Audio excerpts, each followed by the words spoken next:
Sir क्या मामला था, आप जिसके जोन 1 में आए तो क्या विषय है? शहर में बढ़ती हुई गुंडागर्दी और प्रशासन कानून के प्रति कम होता हुआ डर, ये मुद्दा था। उसमें 3 विशेषकर थे। एक तो जिस प्रकार से यहाँ के आमदार ने कुछ दिनों पूर्व पुलिस स्टेशन में जाके पुलिस अधिकारी के समक्ष अरे रावे की भाषा यूज़ की, गलत तरीके से बात की, एक अपशब्द का प्रयोग भी किया। पूरे राज्य ने, पूरे देश ने सुना भी, देखा भी। जिस व्यक्ति पर शहर की कानून व्यवस्था और शहर का आचरण सुधारने का कर्तव्य होता है, अगर वो व्यक्ति पुलिस स्टेशन में जाके पुलिस के समक्ष ऐसी बातें करेगा तो ये निंदनीय है और ये एक तरीके से अपमान है पूरे शहर का। दूसरा केस ये था कि भारतीय जनता पार्टी के कार्यकर्ता जो है वो बेलगाम होते हुए सोशल मीडिया पर किसी भी प्रकार की पोस्ट कर रहे हैं। अभी फ़िलहाल तो उन्होंने ऐसी पोस्ट की है जिस पर एट्रोसिटी का एक मामला बनता है, हमारे रवि खरात उस पर बताएंगे। दूसरी एक पोस्ट हमारे दीपक बागरी को लेकर उन्होंने की, जिनके निजी उनके फ़ोटोग्राफ्स जो थे, जो कुछ नहीं एक पार्टी के फ़ोटोग्राफ थे, तो उसको इस तरीके से बताया गया जैसे कोई बहुत बड़ी बात हो गई। उनको समझना चाहिए कि उनके यहाँ का आचरण जो है, उनके फ़ोटोग्राफ हम निकालेंगे और उनके आमदार के वगैरह जो दुनिया भर की चीज़ें वायरल हैं, तो इस चीज़ों पे उनको कम से कम कमेंट नहीं करना चाहिए। इतनी बेशर्मी उन लोगों में होनी चाहिए और इतनी भी शर्म नहीं है इन लोगों में कि किस प्रकार से लोगों के निजी फ़ोटोग्राफ ये वायरल करते हैं। उसके बाद अभी हाल ही में ट्रैफिक पुलिस पर एक तरह से मारपीट नहीं कहेंगे तो भी एक बदसलूकी की गई। वो भी लोग पार्टी से ताल्लुक़ रखते थे, जो भी पार्टी से ताल्लुक़ रखते, कभी बीजेपी में गए, कभी सेना में गए। लेकिन इस तरीके के अगर पुलिस प्रशासन का डर ख़त्म हो जाएगा तो आम आदमी कहाँ जाएगा? एक आम आदमी तो आपका सिग्नल भी तोड़ देता है तो वो घबराता है और आप उससे अरेरावी करते हो, गलत तरीके से बात करते हो, ये हकीकत है। और इस तरह आमदार आपके पुलिस स्टेशन में आके आपके सामने ये बातें करता है, उस वक्त आप खामोश कैसे रह जाते हो? क्या कार्रवाई की आप लोगों ने? क्योंकि सत्ता का नशा है, सत्ता का डर है, तो आप लोग भी चुप रहते हो।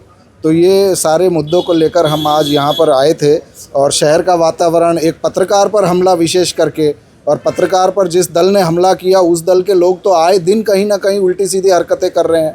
जो बजरंग दल कहते हैं, हमें कोई नाम लेने से शर्म नहीं है क्योंकि वो हम लोग उनको कोई हिंदुत्व से एसोसिएट करते नहीं है। वो अपना दल है, अपने तरीके से काम करता है, उनकी गलत चीज़ें हमको भी मालूम है, लेकिन हिंदुत्व से उनका कोई लेना देना दूर दूर तक नहीं है। ये बात हर व्यक्ति शहर का जानता है। तो ये इस चीज़ों का विरोध है और यहाँ पर हम रिक्वेस्ट करने आए थे कि इन चीज़ों को लाइटली ना दे, एक्शन ले उन पे, ताकि ये आने वाले समय में ना हो।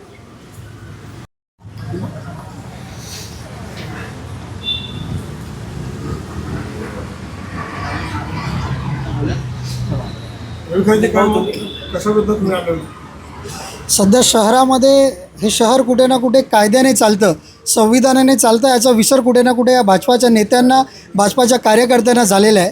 काही दिवसापूर्वी या शहराचे आमदार, जे भाजपाचे आमदार आहेत, ते पोलीस स्टेशनमध्ये आले आणि तिथे पोलिसांसमोर बसून पोलिसांना शिवीगाळ करण्याचा कुठे ना कुठे प्रयत्न झाला।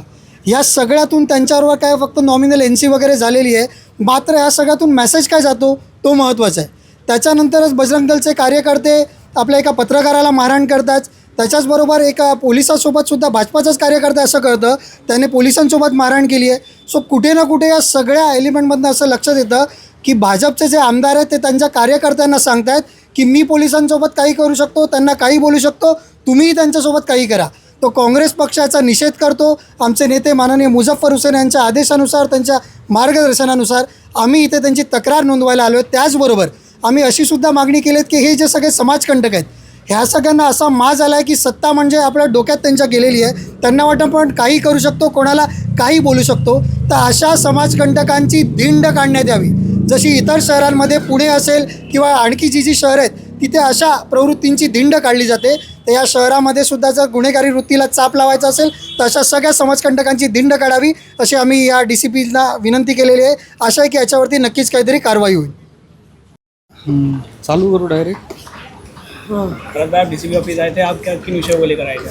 ये पत्र हम लोग ने अभी DCP साहब राहुल चौहान सर को दिया हुआ है। मीरा भाईंदर शहर में अभी एक बोलते हैं ना भांडवलदार की सरकार यहाँ पे चलाने वाले लोग हैं। ये संविधान को मानने वाले नहीं है लोग। इन लोग ने आज तक हर टाइम संविधान का अपमान किया हुआ है और सोशल मीडिया का मिसयूज़ किया है।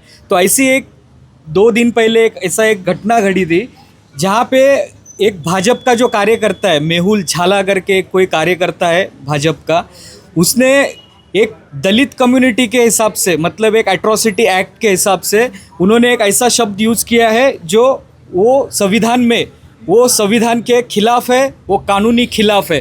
तो उसके लिए हम लोग ने एक तकरार दी हुई है कि जो ऐसे लोग जानबूझ के जातीय भेद या जातीय तेढ़ निर्माण कर रहे हैं, समाज को दो विभाग में बांटने का काम कर रहे हैं, हर टाइम भाजपा के जो कार्यकर्ता है, आरएसएस के कार्यकर्ता है, बजरंग दल के कार्यकर्ता है, हर टाइम हिंदू मुस्लिम करते हैं। अगर हिंदू मुस्लिम का कंटेंट उनका ख़त्म होता है तो उनका दूसरा रास्ता जो मिलता है वो दलित के ऊपर आकर रुक जाता है। तो ये मीरा भाईंदर शहर में भी बौद्ध समाज हो, चर्मकार समाज हो, SC ST के समाज है, यहाँ पे मेजॉरिटी में है। मीरा भाईंदर का शहर में भी यहाँ पे SC ST कम्युनिटी के लोग रहते हैं। ये भारतीय जनता पार्टी के, RSS और बजरंग दल के लोगों ने भी ध्यान रखना ज़रूरी है। हम लोग संविधान के मार्ग से हम लोग पत्र व्यवहार कर रहे हैं। अगर इसके बाद कभी सोशल मीडिया पे कभी जाति के खिलाफ या किसी विशिष्ट समुदाय को अगर टारगेट करने का प्रयास किया तो हम उनके तरह हम भी जवाब देना जानते हैं। लेकिन हम बाबा साहब के अनुयायी हैं, हम संविधान को मानने वाले लोग हैं। तो ये कांग्रेस की विचारधारा वाले लोग हैं। तो हम ये संविधान के मार्ग से हम लोग यहाँ पे निवेदन देने आए थे। जो व्यक्ति ने जातिवाचक शब्द उच्चार करके सोशल मीडिया में जो कमेंट किया है उसके ऊपर एट्रोसिटी एक्ट के तहत गुना दाखिल होना चाहिए। ये हमने DCP साहब से मांग की हुई है। धन्यवाद। दीपक भाई, इसी से रिलेटेड एक सवाल मेरे से आपसे रहेगा। सोशल मीडिया पे मॉब इमेज यूज करके बहुत सारी चीज़ें आजकल देखने मिल रही है, स्पेशली ऑपोजिशन की पार्टी को, उस पर क्या कहेंगे? भाजपा जो है वो दबाव तंत्र का इस्तेमाल करना बखूबी जानती है, चाहे वो ED हो, CBI हो, चाहे वो उनका IT सेल हो।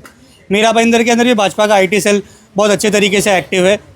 ये इनका काम स्पेसिफिकली एक ही है, किसी तरीके से कोई ना कोई इमेज को गलत तरीके से एडिट करके, मॉर्फ करके उसका मिस रिप्रेजेंटेशन करना। यही कुछ दिन पहले उन्होंने एक शिवसेना के पदाधिकारी के साथ करने की कोशिश की और ये सेम चीज़ उन्होंने मेरे साथ करने की कोशिश की। कोई पुराना फ़ोटो निकाल कर उसे गलत तरीके से लोगों के सामने मिस रिप्रेजेंट करने की कोशिश एक ऐसे व्यक्ति ने की जो इस शहर में रहता भी नहीं है, जिसके घर वालों ने उसको इस शहर से भगा दिया है। ऐसे आदमी का भाजपा वाले इस्तेमाल करते हैं और हमारे लोगों की बदनामी करने की कोशिश करते हैं। उन्हें शायद ये लगता होगा कि हम जैसे लोग डर जाएंगे इन सब चीज़ों से। हम जब राजनीति में उतरे थे तो हम इन सब चीज़ों के लिए तैयार उतरे थे।